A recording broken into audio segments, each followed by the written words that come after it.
नेता की हत्या के मामले को लेकर आरोपी के घर डुगडुगी बजाकर इश्तेहार को चिपकाया गया है। ये तस्वीर इस वक्त आपके सामने, जहां पर सिमरी थाना की पुलिस इश्तेहार चस्पा करती हुई नजर आई।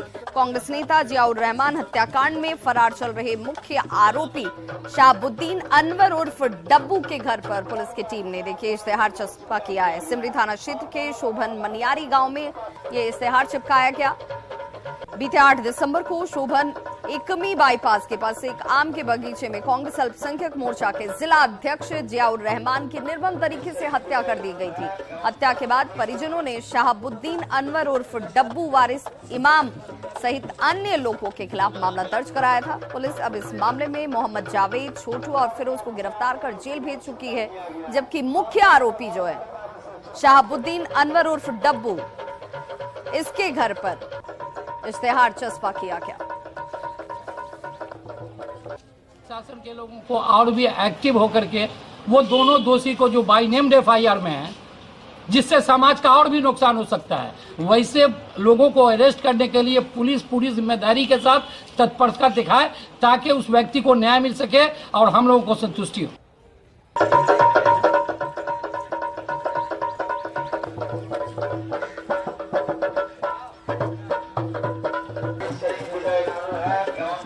बदमाश जेल में और 2 मुख्य आरोपी जो है वो अब भी फरार बताए जा रहे हैं। कांग्रेस नेता जियाउर रहमान हत्याकांड से जुड़ा हुआ ये पूरा मामला, जब मुख्य आरोपी के घर पर इश्तेहार चिपकाया गया है।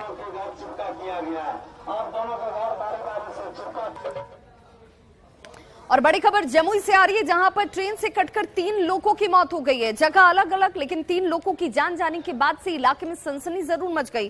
क्यों जमुई रेलखंड की यह घटना है, जहां पर ट्रेन की चपेट में आने से 3 लोगों की मौत हुई है। शव को बरामद कर पुलिस फिलहाल तफ्तीश में जुट गई है। इन लोगों की पहचान की जा रही है कि आखिर ये 3 लोग कौन थे। फिलहाल इनकी पहचान अभी तक सामने नहीं आ पाई है। जमुई से यह खबर है, जहां पर ट्रेन की चपेट में आने से इन तीनों की जान गई।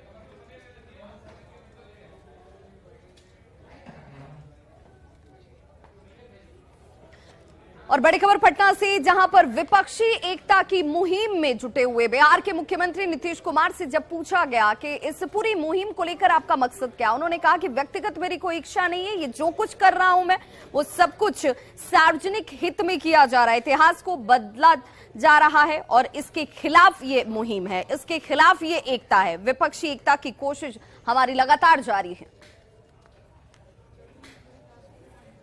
कि पूरे देश के इतिहास को बदलने के चक्कर में लोग, इसलिए तो हम बाकी सब लोगों को एकजुट कर रहे हैं। हमारा और कोई तो निजी मेरा कुछ नहीं, हमारा सार्वजनिक सब लोगों के हित में। अब तक जितने लोगों से बात हुई सब पॉजिटिव वे में रहा है। अरे बहुत ठीक है, अब एक बार जब हो जाएगा ना, अभी हम बोलते रहे, इतना कर रहे हैं हम लोग, इस साथ नहीं है, सब बोला ही, सब बोले, इधर सब लोग बोले हैं।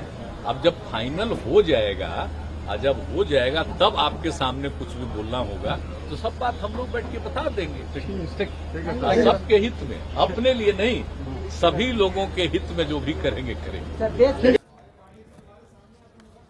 और अब बात जातीय गणना की, जिसे लेकर इस वक्त बिहार की सियासत बेहद गर्म और तेज दोनों ही नजर आती है। हालांकि इसे लेकर अब सबकी निगाहें जो है वो पटना हाईकोर्ट पर जाकर टिक गई हैं, क्योंकि पटना हाईकोर्ट इसे लेकर आज फैसला सुनाने वाला है, जिस पर सबकी निगाहें टिकी हुई हैं। आपको बता दें कि जातीय गणना पर रोक लगाने की याचिका पर हाईकोर्ट में 2 दिनों तक सुनवाई हुई। दोनों ही पक्षों की तरफ से अपनी तरफ से तमाम दलीलें रख दी गई हैं, लेकिन कोर्ट का फैसला क्या होगा इसके लिए थोड़ा सा इंतजार करना होगा, क्योंकि आज ये फैसला आने वाला है।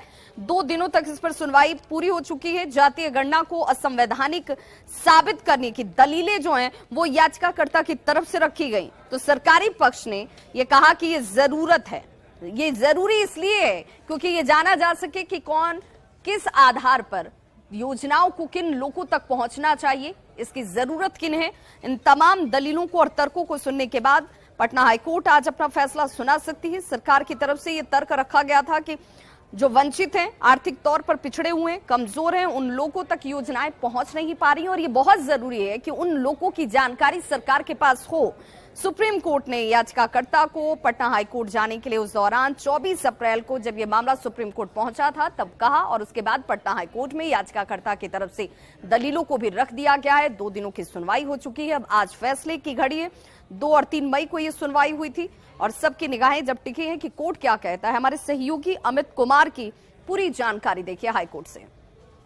बिहार में हो रहे जातीय जनगणना और आर्थिक सर्वेक्षण को लेकर के एक याचिका पटना उच्च न्यायालय में दर्ज की गई थी, जिस पर कोर्ट ने सुनवाई की है। और बताते चले कि आज इस मामले में अंतरिम निर्णय जो है वो पटना उच्च न्यायालय के मुख्य न्यायाधीश के.बी. चंदनन के खंडपीठ जो है वो करने जा रही है। और ये याचिका जो है अखिलेश कुमार व अन्य के द्वारा दायर की गई थी। इस याचिका को चुनौती दिया गया याचिका में कि जो राज्य में जातीय जनगणना और आर्थिक सर्वेक्षण हो रहे हैं वो नियम के अनुकूल है, नियम के विपरीत हो रहा है, जिस पर कोर्ट ने सुनवाई की। और सुनवाई करने के दौरान कोर्ट ने राज्य सरकार से पूछा कि क्या आपको अधिकार है जातीय जनगणना करवाने को लेकर के, जिस पर सरकार की तरफ से कुछ ठोस जवाब नहीं दिया गया।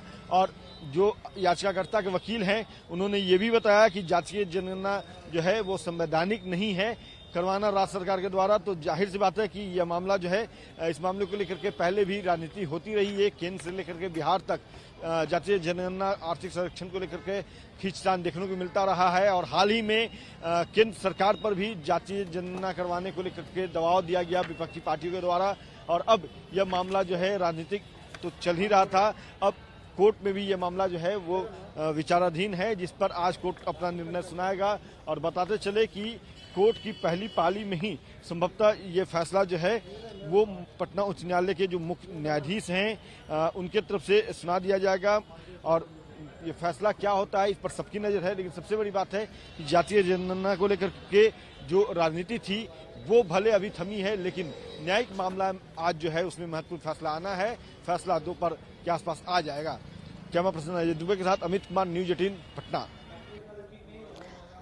जब बात संगीत की होती है तो संगीत को लेकर भाषाई बाध्यता नहीं होती है। तभी तो जब आप बिहार के मृत्युंजय को सुनेंगे जो कि कश्मीर में सीआरपीएफ के तौर पर जवान के तौर पर तैनात हैं, तो आपका मन भी गदगद हो जाएगा।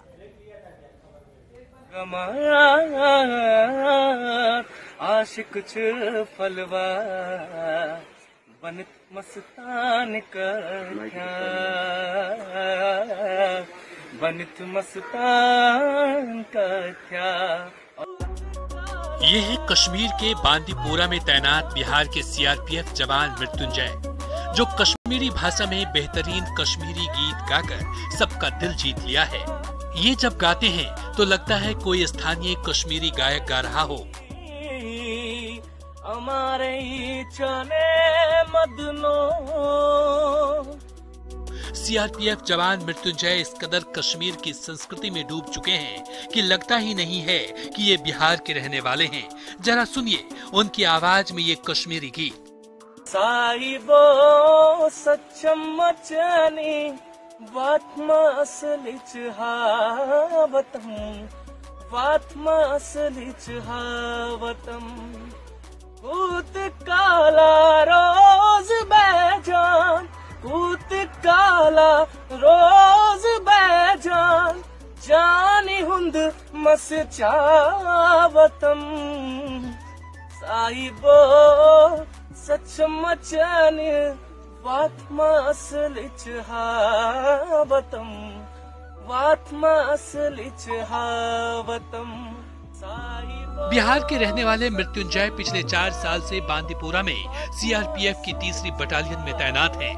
वे कश्मीरी संगीत की सुंदरता और भावनात्मक गहराई से इतने प्रभावित हुए कि उन्होंने कश्मीरी भाषा में गीत गाने की ठानी और आज वे अपने सुरीली आवाज से सबका मन मोह रहे हैं।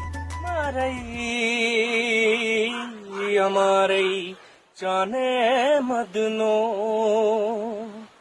जिगरास गोमुत पारई हमारे चने मदनो लोलन उर्नस मारई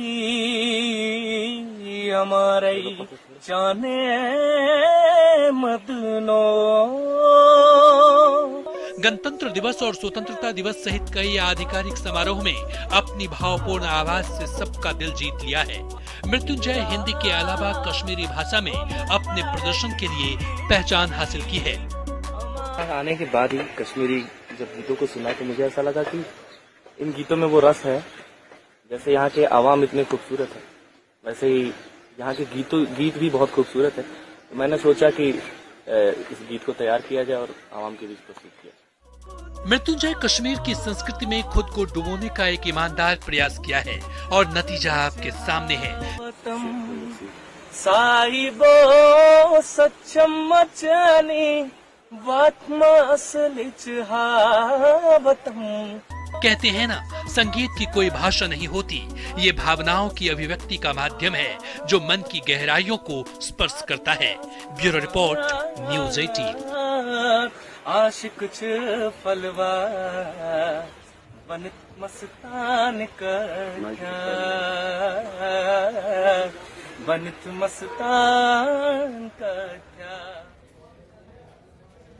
और अब बात सियासत की करें तो संगीत से सियासत में जब आप चाहते हैं तो बिहार की सियासत इस वक्त सबसे ज्यादा आपको गर्म नजर आएगी। वो इसलिए क्योंकि 2024 मकसद है और इसी 2024 में बीजेपी को पटखनी देने के लिए बिहार के मुख्यमंत्री नीतीश कुमार विपक्ष को गोलबंद कर रहे हैं, उनकी एकता के लिए काम कर रहे हैं और इसीलिए देश के कई राज्यों तक पहुंचकर वो मुख्यमंत्रियों से, डेलीगेट से मुलाकात करते नजर आ रहे हैं। और इसी कड़ी में सूत्र जो जानकारी दे रहे हैं कि वो शुक्रवार को उड़ीसा जाने वाले हैं, जहां पर मुख्यमंत्री नवीन पटनायक के साथ उनकी मुलाकात होगी और इसे लेकर बिहार की सियासत जो है इस वक्त बेहद गर्म है।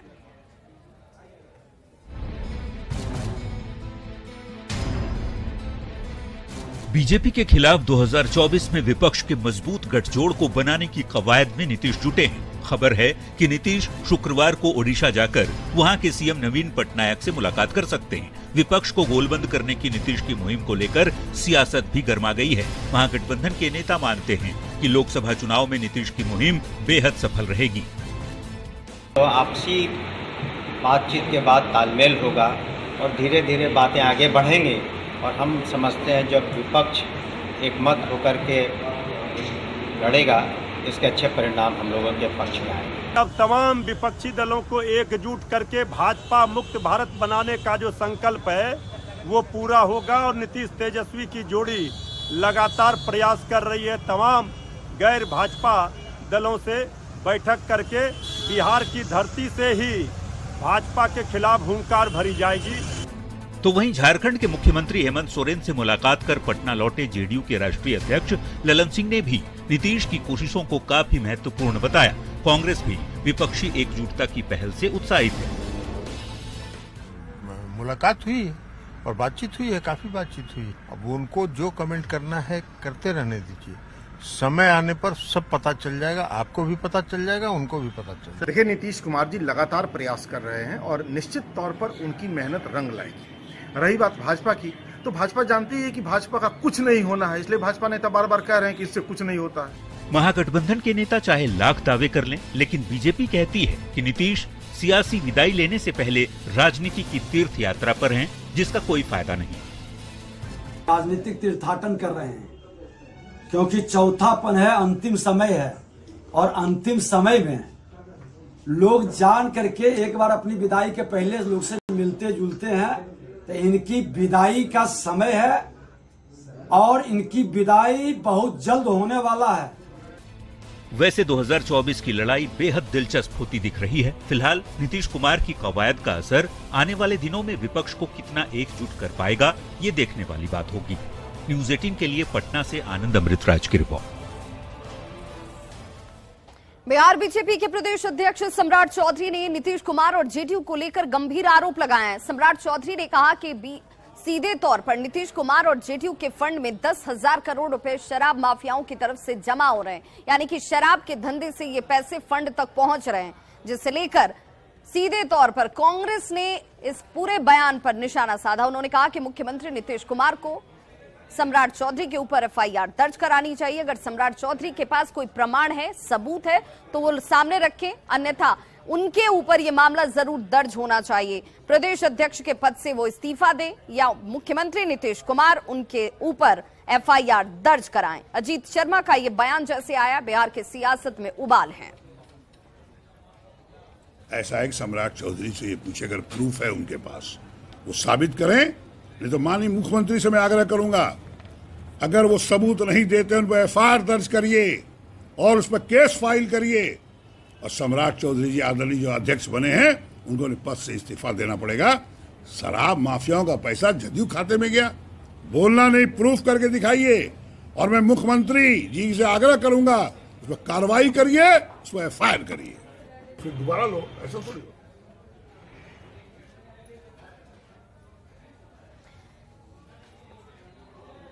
तो आपको बताते चलें कि सम्राट चौधरी की तरफ से यह बयान दिया गया था कि शराब माफियाओं के जरिए नीतीश कुमार और जेडीयू जो है उनके फंड में 10,000 करोड़ रुपए जा रहे हैं। सम्राट चौधरी का यह बयान आता है, कांग्रेस पार्टी से नाराजगी जाहिर की जाती है।